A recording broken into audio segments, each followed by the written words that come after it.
네, 오늘 우리에게 주신 하나님의 말씀 요한계시록 3장 14절에서 22절 말씀입니다.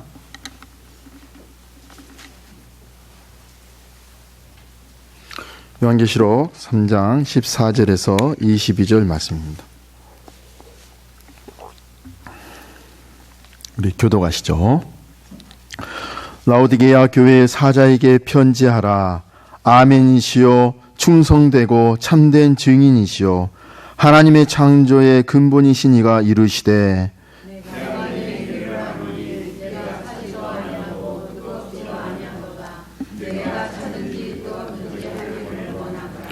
내가 이같이 미지근하여 뜨겁지도 아니하고 차지도 아니하니 내 입에서 너를 토하여 버리리라.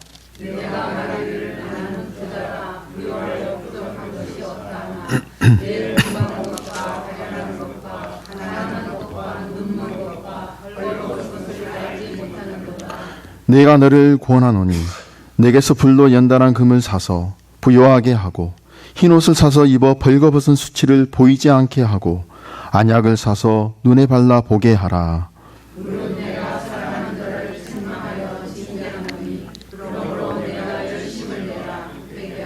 볼지어다 내가 문 밖에서 서서 두드리노니 누구든지 내 음성을 듣고 문을 열면 내가 그에게로 들어가 그와 더불어 먹고 그는 나와 더불어 먹으리라.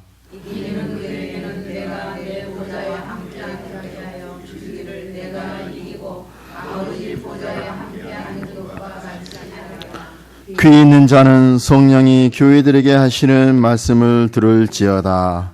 아멘. 네, 요즘 교회는 위기에 빠져 있다 이렇게 이야기를 하고 있죠. 모든 전 세계의 기독교가 위기에 빠져 있다고 이렇게 이야기를 하고 있습니다. 미국의 기독교 연구소장이면서 이단 사이비 전문가인 이 행크 헤네그래프가 있습니다. 그 사람이 최근에 어떤 책을 썼냐면 이 바벨탑에 갇힌 복음 이런 책을 썼는데요. 현대 기독교가 왜 이렇게 힘이 없을까? 왜 이렇게 무너지고 있을까? 거기에 대해서 그 근본 원인을 이렇게 기술을 했습니다. 거기서 이야기하는 게 뭐냐면 왜 이렇게 기독교가 약해졌을까? 그것은 잘못된 신학 때문에 그렇다. 그것은 바로 번영 신학 혹은 믿음 신학. 쉽게 말하면 이겁니다. 내가 어떤 것을 내가 하고자 하는 것을 선포를 합니다. 말도 선포하고 그것이 될지어다 하고 계속 믿으면 된다는 것입니다. 그것이 번영신학이고 믿음신학이에요. 그래서 굉장히 두꺼운 책인데 그중에 제가 딱 두 가지만 말씀을 이렇게 드릴게요. 그중에 한 예화는 어떤 것이냐면 요즘 텔레비전 이 기독교 채널에 보면 가장 많이 등장하는 그 두 사람이 누구냐면 조엘 오스틴하고 조이스 마이어입니다. 그 여자 목사죠. 여자 목사가 이제 하는 저는 이제 들어보지 못했지만 그렇게 설교를 한 적이 있대요. 어떻게 했냐면 이랬다는 겁니다. 그 에스겔서에 나오는 그 마른 뼈의 환상, 그것을 우리 삶 가운데 그렇게 어떻게 이렇게 적용을 이렇게 하냐면 그 마른 뼈 환상을 인용하면서 이랬대요. 우리 뱅크에서 나오는 그 퍼스널 체크 있죠. 퍼스널 책. 그 책이 이 블랭크잖아요. 그 블랭크 책을 가리키면서 이렇게 했대요. 너 체크야. 여호와의 말씀을 드릴지어다. 여호와의 말씀을 드릴지어다. 사는 동안에 너는 바닥이 보이지 아니할 것이다. 그게 무슨 말이에요? 돈이 항상 채워질 것이다. 이렇게 이야기하는 거예요. 그러면서 약간 좀 민망했는지 여기에 들어오는 수입의 10%는 먼저 하나님께 드릴 것이다. 그렇게 하면서 이 마른 뼈의 환상을 거기에다 적용을 하고 또 그렇게 믿고 구하면 하나님께서 주신다는 거예요. 그러니까 사람들이 거기에 막 열광하는 겁니다. 이게 바른 신앙일까요? 거기에 사람들이 빠져들고 있다는 겁니다. 그리고 또 하나의 또 예를 드는데 세계에서 제일 큰 교회를 목회하시는 목사님을 인용합니다. 이제 말은 안 해도 누군지 아시죠? 그분이 쓰신 책이 4차원 그 영적 세계 그 책이 있습니다. 아주 굉장히 많이 팔렸는데 저는 읽어보지는 않았지만 그 책에서 인용한 것을 이렇게 소개를 하고 있어요. 어떤 한 자매가 10년 동안 배우자를 놓고 기도한 그 자매를 불러다가 그렇게 기도하니까 안 들어준다 이거예요. 그러면서 이렇게 가르쳤다고 합니다. 구체적으로 너 어느 나라 사람하고 결혼하기를 원하니? 먼저. 두 번째, 키는 어느 정도 되니? 인문은 어느 정도 되고 집안은 어느 정도 집안, 직업은 어떤 직업. 이렇게 해서 한 10가지 정도를 다 구체적으로 나열하고 이걸 날마다 하나님께 부르짖어라. 그렇게 했더니 정말 얼마 가지 않아서 정말 그 10가지 기도 제목에 합당한 사람을 만났다고 간증하는 내용을 그렇게 책에서 소개하고 있는 것을 인용을 합니다. 여러분, 그럴싸하지 않습니까? 마치. 그런데 이러한 번영신학이 결국은 우리 기독교를 굉장히 어렵게 하고 나약하게 만들었다고 이 헨크 헤네그래프는 진단을 하고 있어요. 교회마다 예수를 부르짖습니다. 교회마다 예수를 찾습니다.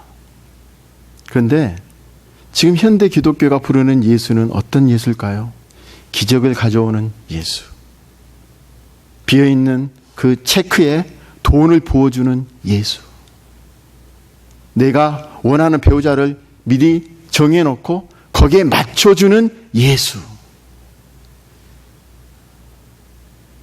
십자가에 피 흘려 우리를 위해서 기도하시는 예수보다는 기적을 일으키고 오직 인간의 부탁과 소망을 접수하시는 예수로 우리 교회는 부르짖고 있다는 것입니다. 자, 지금 이 시간 여러분에게 한번 물어볼게요. 여러분이 지금 필요로 하는 예수는 어떤 예수세요? 자, 십자가에 피 흘리신 예수보다는 혹시 여러분의 사업이 잘 되게 해주고 또 자식들 세상에서 성공하도록 도와주고 또 병낫도록 기적을 일으키시는 그 예수님이 더 필요로 하고 있지 않습니까? 자, 우리는 육신에 매여 살기 때문에 사실 인간에게 십자가에서 피 흘린 예수님보다는 복을 주는 예수님이 어떻게 보면 더 반갑고 매력 있는 그런 분으로 다가올 것입니다. 그리고 십자가의 그 피, 그 십자가의 현장은 사실 매력이 없어요. 어디에 매력이 있을까요? 그것은 복이 주어지는 현장입니다. 내가 투자한 주식이 올라가요. 거기에 매력이 있지 않습니까?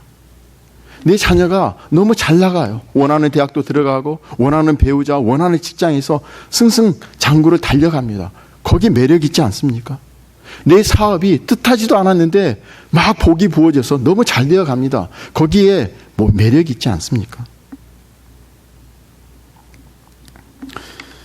이렇게 살다 보니까 어떻습니까? 사람들이 자연히 십자가에 대해서는 고개를 돌리고 반대로 이렇게 세상에 대해서는 더욱더 집착하며 살아가게 된다는 것이죠.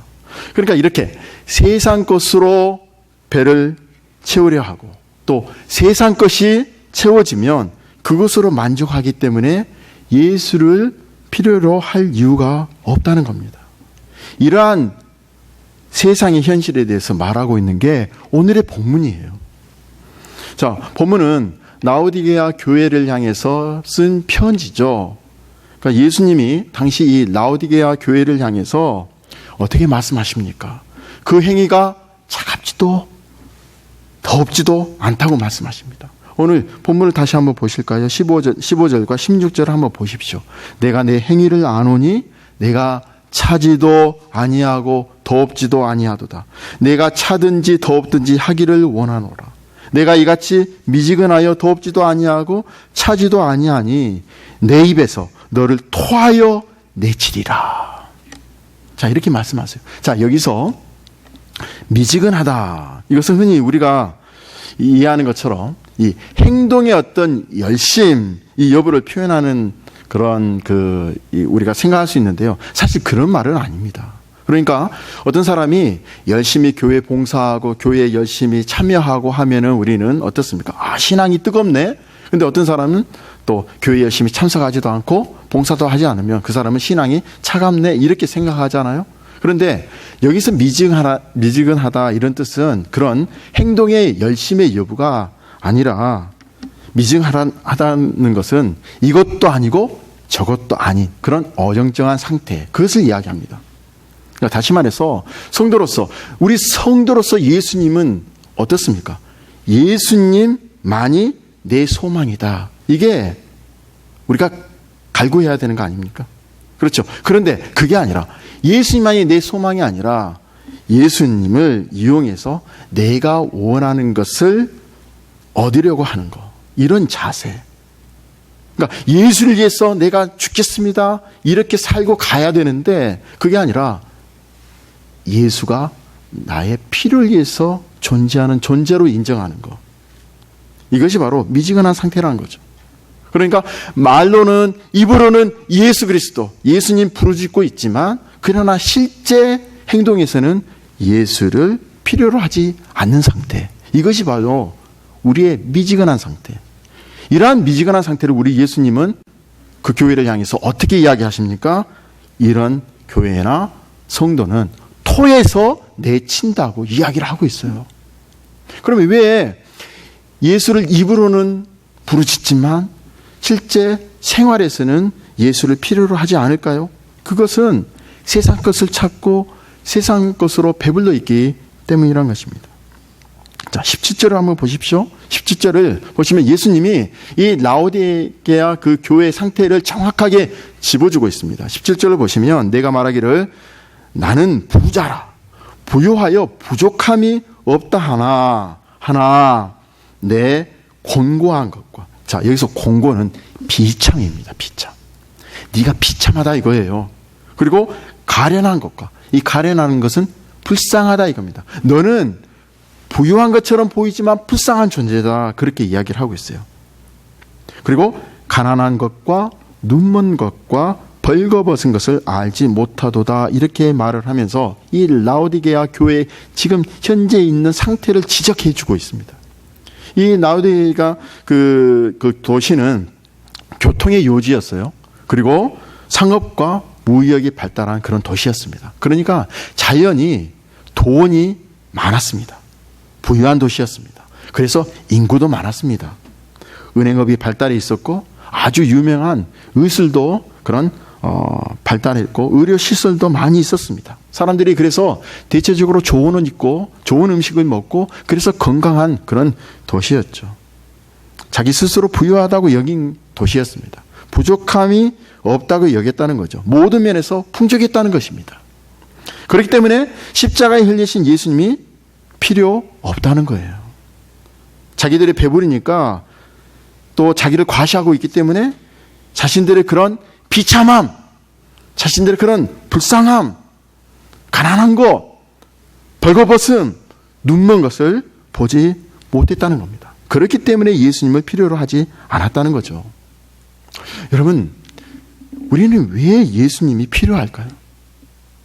여러분은 왜 예수님이 필요하십니까? 왜 예수님을 찾으시나요?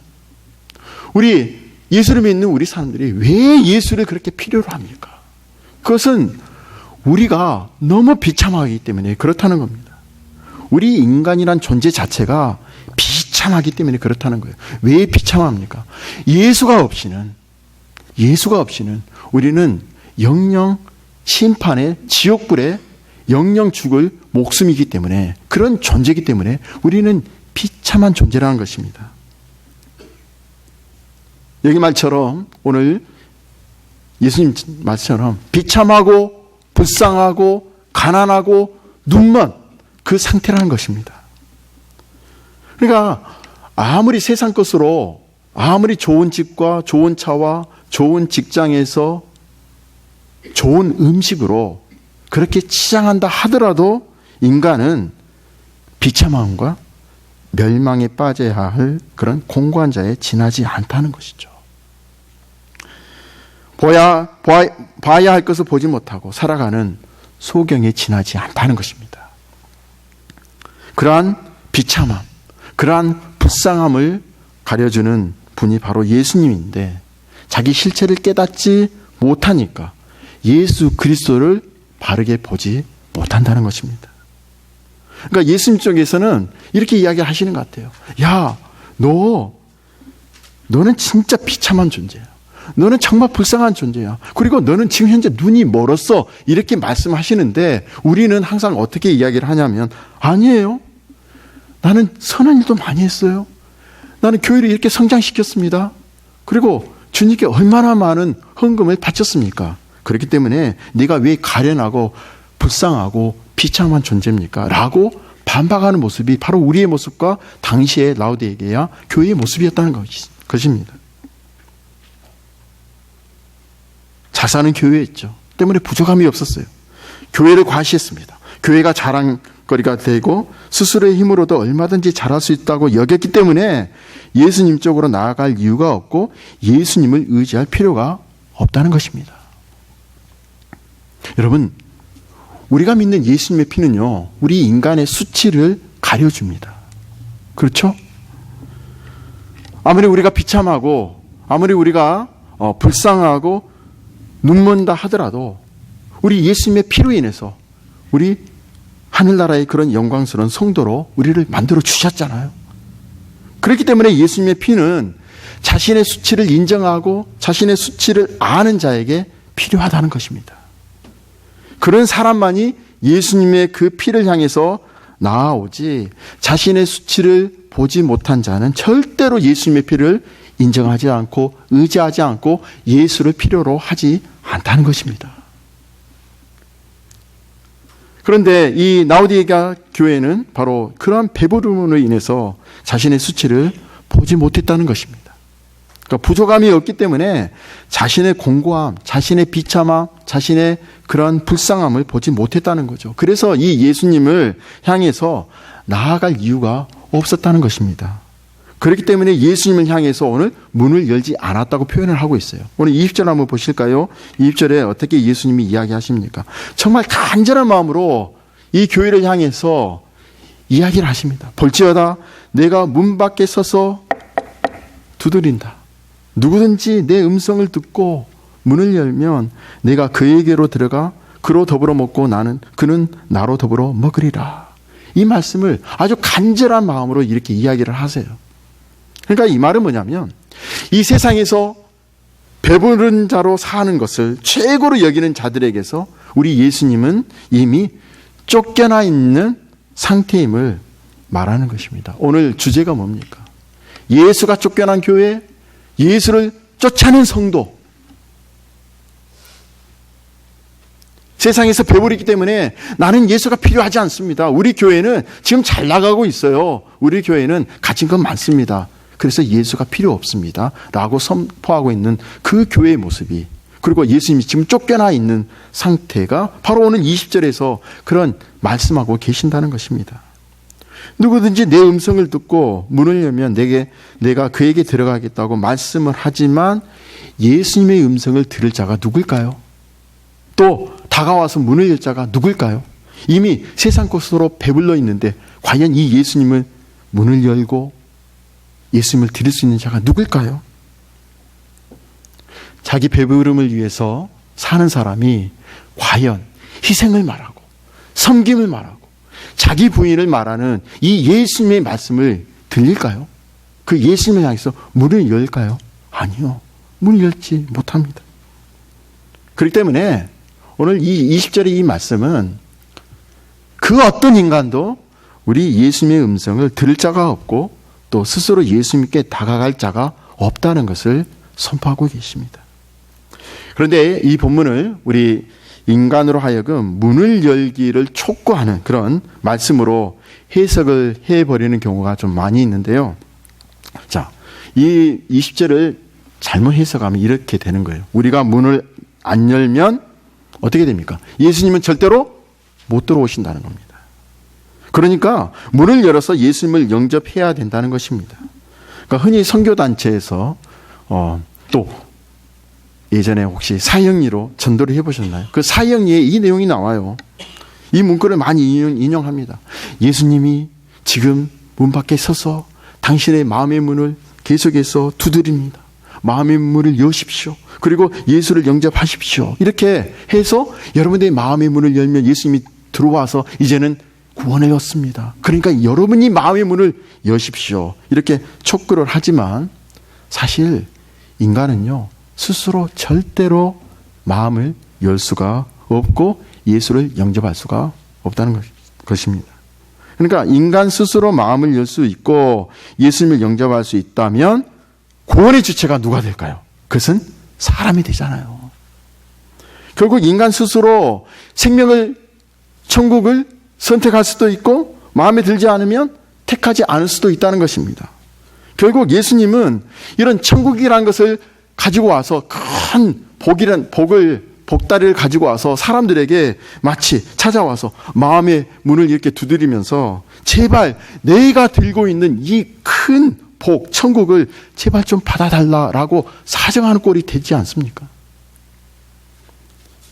만일 이렇게 된다면 예수님과 우리 인간 사이에 또 하나님이 베풀으신 그 은혜, 하나님이 베풀으신 그 긍휼, 하나님이 베풀으신 그 은혜, 우리가 어떻게 생각할까요?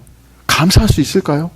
내가 모든 것을 다 정하는데 감사할 수 있을까요? 아니요, 절대 그럴 수 없습니다. 20절의 말씀은 그래서 우리의 결단을 촉구하는 말씀이 아니에요. 이것은 우리에게 강요하는 말씀이 아니라 인간에 의해서 쫓겨난 예수님을 지금 현재 말씀하고 계신다는 것입니다. 그러니까 자기 배부름을 위해서 사는 인간들, 자기 교회를 과시하는 그런 교회에 의해서 십자가를 지신 예수님은 쫓겨나셨다는 것입니다. 그런 예수님을 향해서 과연 누가 고개를 들고 문을 열 수 있을까요? 누가 열 수 있을까요? 배부른 사람은 절대 열 수 없습니다. 그러니까 반대로 말하면 자기 배부름을 위해서 살아가지 않는 사람만이 예수님께 문을 열 수 있다는 것입니다. 그런 사람은 어떤 사람입니까? 자기 배부름을 위해서 사는 사람은요, 세상 것을 살았어요. 세상 것을 찾았죠. 세상의 배부름, 세상의 그런 풍요, 세상 것을 누리고 살았어요. 그러나 자기의 배부름을 포기한 사람은 이러한 세상 것이 결국 얼마나 헛된 것인지, 얼마나 쓰레기 같은 것인가를 알았기 때문에 비로소 예수 그리스도, 진리요 생명 되신 예수님께 고개를 돌릴 수 있다는 것입니다. 그렇기 때문에 예수님을 향해서 문을 연다는 것은 무슨 말일까요? 이제는 내가 문을 열었으니까 이제는 예수님과 함께 내가 죽겠습니다. 이런 표현이 바로 그런 뜻이, 그런 의미가 바로 예수님께 문을 연다는 것입니다. 그러니까 세상 것에 가치가 있다는 것이 아니라 예수 그리스도만이 유일하게 가치 있는 분임을 알게 되었습니다. 이렇게 고백하면서 얼마든지 나는 세상 것에 미련을 두지 않습니다. 다 버립니다. 이제 나의 인생은 주님께 내가 모든 것을 맡기겠습니다. 라고 결단하면서 따라가는 성도가 바로 문을 열고 주님 안에 들어와 있는 상태라는 것이죠. 여러분, 입으로 주여 삼창을 한다고 해서 정말 마음의 문을 열고 예수님을 영접할 수 있을까요? 아니에요. 그건 아닙니다. 그러니까 예수님이 분명히 말씀하셨죠. 입으로 주여 주여 하는 자마다 천국 가는 것이 아니라고 분명히 말씀을 하셨습니다. 그러니까 그리스도를 영접한다는 것은 무엇을 말합니까? 세상을 향한 우리의 바램과 세상을 향한 그런 욕망, 모든 노력들이 모두가 헛된 것이고 쓸데없는 것임을 알고 가장 헛되지 않는 예수님만 의지하고 살겠다는 게 바로 그리스도를 영접한다는 것입니다. 내가 예수님 구주로 고백합니다. 이 한마디 했다 해서 예수를 영접한 게 아니에요.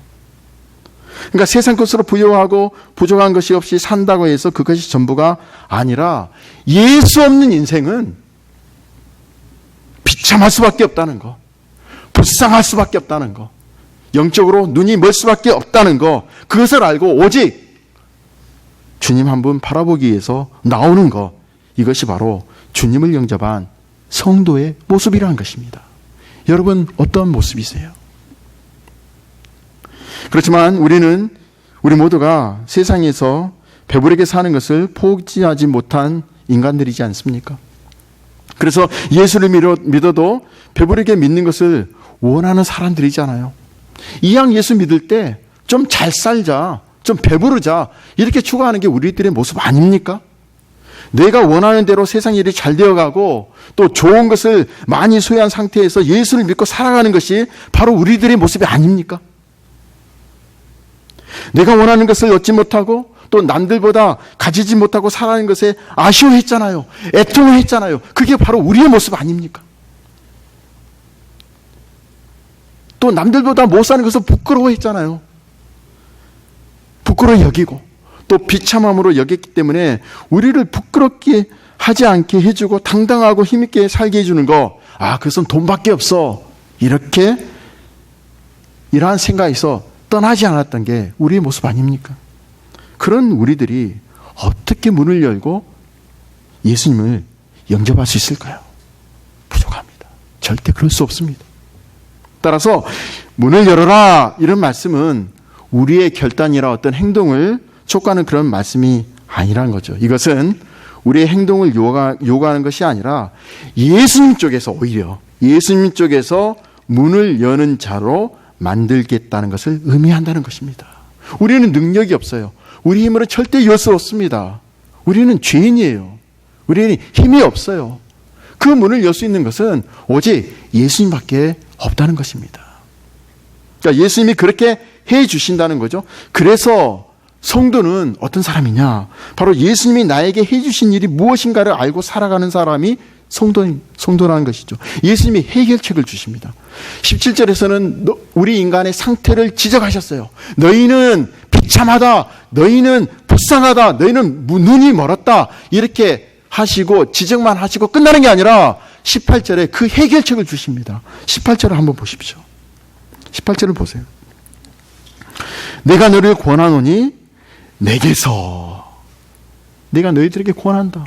비참한 인생들아, 불쌍한 인생들아, 내가 해결책을 줄게. 내게서, 예수에게서 불로 연단한 금을 사서 부유하게 하고, 흰옷을 사서 입어 벌거벗은 수치를 보이지 않게 하고, 안약을 사서 눈에 발라 보게 하라. 자, 이 말씀을 너희들이 사면, 그러니까 너희들이 이런 행동을 하면 내가 이렇게 구원해 줄게, 이런 말이 아니에요. 우리 인간이 어떻게 예수님으로부터 불로 연단된 금을 살 수 있습니까? 여러분들이 이 땅의 모든 그런 재물 보화를 다 판다고 해도 예수님으로부터 흰옷을 살 수 있습니까? 여러분의 수치를 가려줄 수 있는 흰옷 살 수 있습니까? 아니요, 살 수 없어요. 근데 예수님이 왜 이런 말씀을 하실까요? 우리는 능력이 없는데 왜 이런 말씀을 하실까요? 산다는 의미가 뭘까요? 우리는 능력이 없어요. 그런데 예수님이 사라는 겁니다. 그건 뭐냐면 예수님이 불로 연단된 금을 주시겠다는 겁니다. 불로 연단된 금이 뭡니까? 너희들이 추구했던 정말 세상적인 그런 보화보다 더 귀한 거 아닙니까? 그러니까 예수님만이 거기에 너희가 전적으로 추구했던 진정한 보화가 거기에 있다는 것입니다. 그것을 내가 주겠다. 그것을 믿느냐? 그것이 산다는 것입니다. 우리는요, 우리 죄 때문에 우리가 스스로 우리의 수치를 가릴 만한 흰옷을 살 수가 없습니다. 그러니까 어떻게 하십니까? 예수님이 이 땅에 오셔서 십자가에서 죽으심으로 피를 흘려주심으로 우리의 모든 죄를 다 깨끗게 해 주셨잖아요. 내가 그렇게 하겠다. 그것을 믿느냐? 인정하느냐? 그것이 바로 산다는 것입니다. 예수님은 우리에게 어떤 사라고 하는 행동을 요구하신 게 아니에요. 우리에게 요구하신 게 뭐냐면 인정하라는 것입니다. 내가 너에게 이미 불로 연단된 금을 주었느니라. 내가 너에게 이미 너의 수치를 가릴 만한 흰옷을 주었느니라. 믿느냐? 인정하느냐? 아멘 할 때 우리는 하나님께서 샀다고 인정하시고 우리에게 해결책을 주신다는 것이죠. 그러니까요, 우리 성도는요, 누굽니까? 예수님으로 인해서 복을 받고 살아가는 사람인데 그 복을 이미 받은 자답게 복에 합당하게 사는 것이 우리 성도의 모습이라는 것이죠. 자, 그렇다면 예수님이 주신 복이 계속해서 나오는데요. 예수님이 주신 복이 무엇입니까? 19절 한번 보십시오. 19절에 보면 무릇 내가 사랑하는 자를 책망하여 징계하노니 그러므로 내가 열심을 내라 회개하라 이렇게 말씀을 하고 있습니다. 이것이 복이라는 것입니다. 그러니까 예수님은 사랑하는 자를 책망하고 징계하고 회개하게 하십니다. 이것이 복이라는 거예요.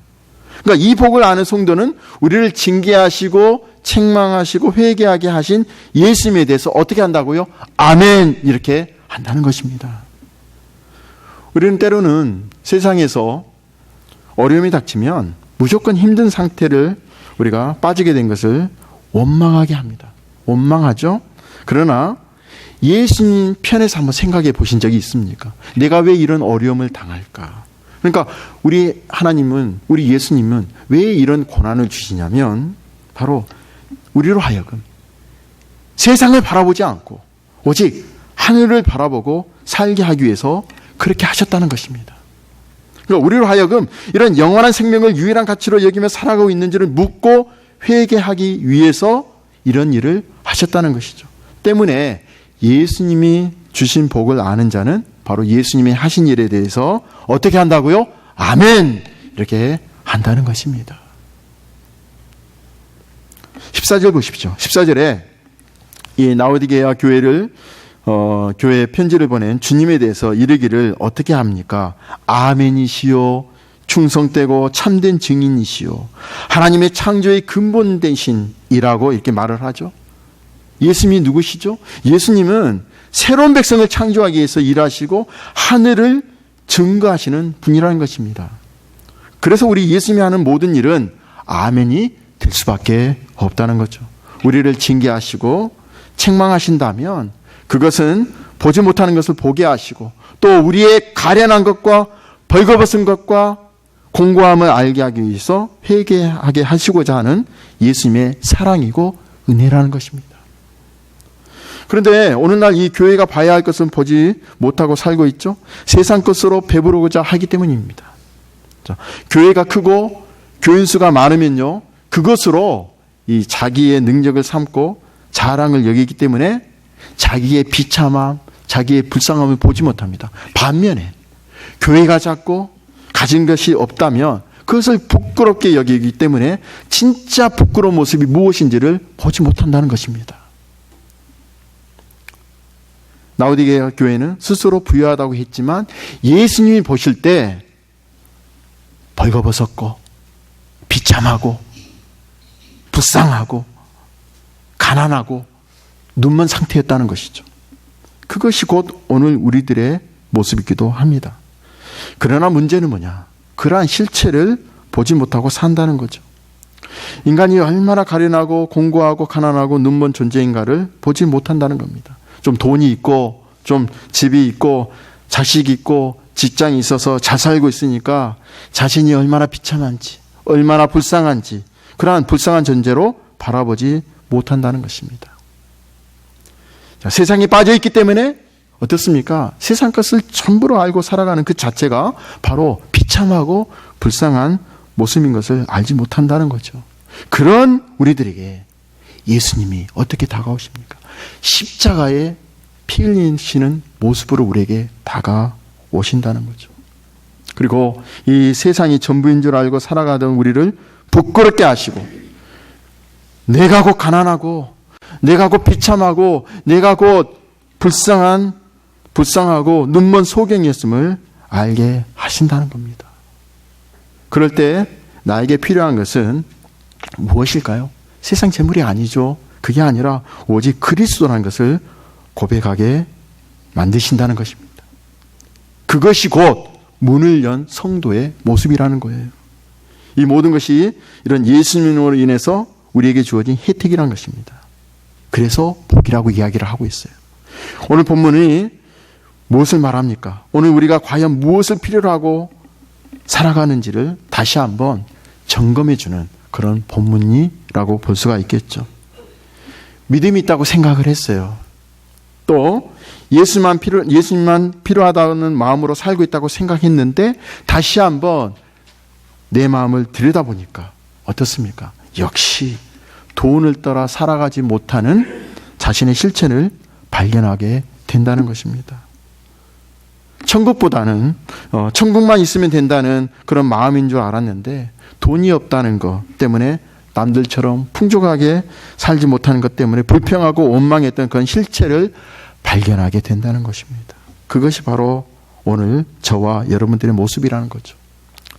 참으로 가련하고 공고한 우리의 모습이죠. 그렇기 때문에 우린 다시 한번 나는 그리스도를 떠나서는 정말 살 수 없음을 깨달을 수밖에 없다는 것입니다. 세상 것이 나를 부여하는 게 아니라 예수 그리스도의 생명이 나를 부여하게 한다는 것을 깨달을 수밖에 없다는 것입니다.